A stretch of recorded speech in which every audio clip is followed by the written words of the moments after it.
Hey there, welcome back to the channel. Today we're diving into a common networking problem that can drive anyone crazy.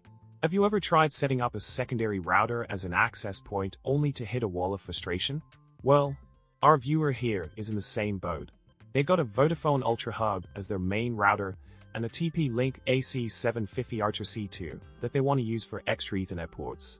The issue arises when trying to configure the TP-Link settings, disabling DHCP and setting the LAN IP seems to be a real headache.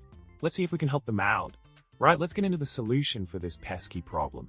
First off, make sure to connect the Vodafone Ultra and the TP-Link AC750 using LAN ports on both devices.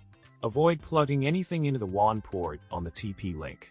Remember, let the Vodafone Ultra be the DHCP server for the network and disable DHCP on the TP-Link.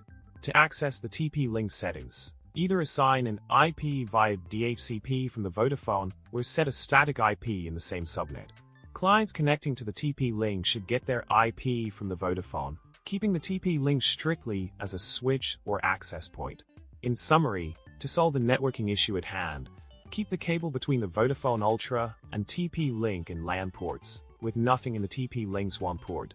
Ensure the Vodafone is handling DHCP, disable DHCP on the TP-Link, and set up the TP-Link's IP either via DHCP or with a static IP in the same subnet.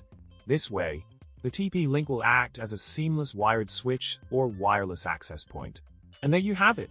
Hopefully, this solution helps you tackle your router setup woes. Don't forget to like, subscribe, and leave a comment below with your own tech troubles and maybe a good joke to keep the spirits high. See you next time.